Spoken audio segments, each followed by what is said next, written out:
shoulders and potentially weighing as much as 75 kilos, it's the world's largest rodent. These capybara pups were born 2 to 3 weeks ago, and they all seem to be pleased with each other's company. The capybara pups get along quite well with each other. They will stay with each other mostly to feel quite safe and also to stay warm.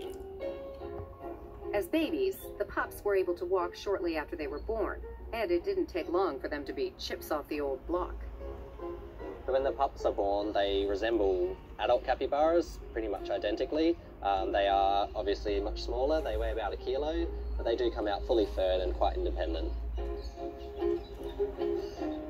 When they reach 3 months, they will be fully weaned. If they were in the wild, by the end of their first year, the males would leave their family group. But for now, like human siblings, the pups also enjoy a fair share of horsing around. Their mom, Sophia, is always on the lookout, making sure their mischief isn't interrupted by some nasty predator. Although the pups are quite independent when they're born, the females are very caring and very protective of the young. If there is a danger, the females will defend the pups. Sophia also makes sure to keep her babies well fed. But if she's not available, the pups have other options. In a family group of capybaras, adult females will take on a co-parenting role, and that means they'll share raising and protecting and also feeding the young. That means conveniently tapping into their favorite aunt or cousin for a little mid-morning milk break. Their father, Piera, isn't too big on all this family stuff.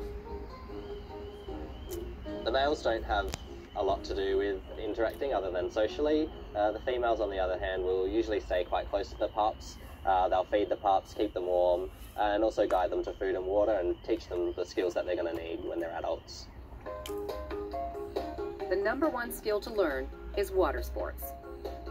In the wild, capybaras live around water bodies, so one of the main things that they've learned here is how to swim. It's a very important skill for them to have in the wild. What makes the pups natural-born swimmers is their semi-webbed feet. When they grow up, they will be able to stay underwater for as much as 5 minutes at a time. All the better to hide from predators.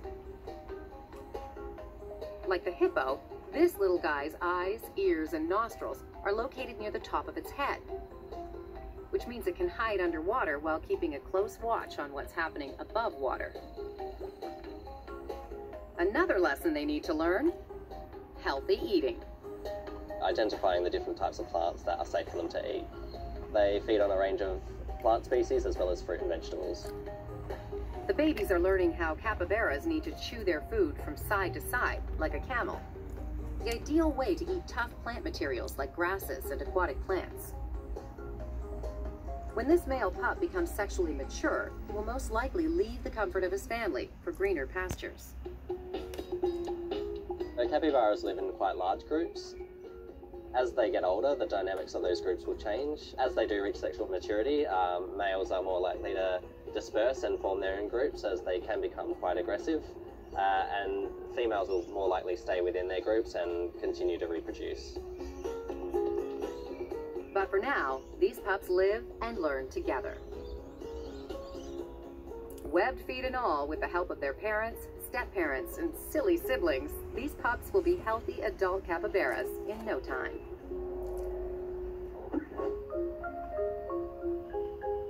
They live mostly in the tropical rainforests of South America. From head to tail, they top out at 38 centimeters. They only weigh about half a kilogram. They are emperor tamarins.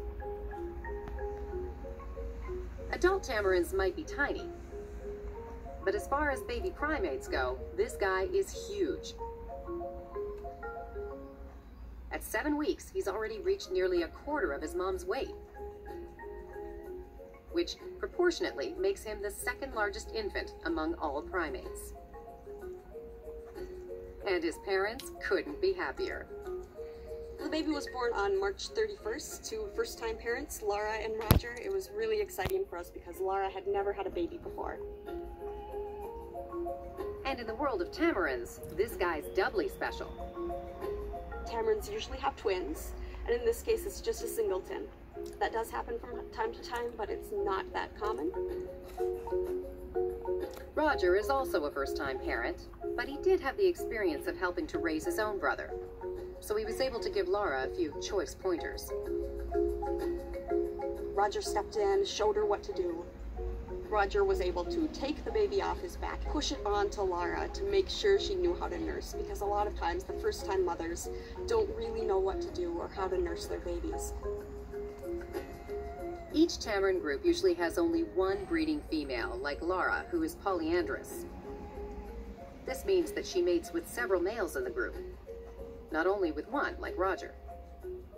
That means she has multiple daddies to help her raise her kids. And in tamarin families, daddies are big players. The males do most of the caregiving, so baby stays on dad for most of the time, and he only goes to mom for nursing. He nurses on mom several times a day. In the wild, Laura and Roger would be teaching their baby the same things he is learning here in captivity. Watching out for any predators in the form of anything that might scare them. They are showing their baby what food is and how to eat. Although this guy will eventually become a great bug catcher, he will also learn to find and eat fruit, flowers, frogs, snails, lizards, and even baby birds. Quite the balanced diet. But not so fast. Before this little guy blossoms to be an adult tamarin, he has some growing up to do. He has to grow in his mustache. When they're first born, they have just this little tiny bit of white hair that you can see is going to grow into their mustache, and it's just tiny.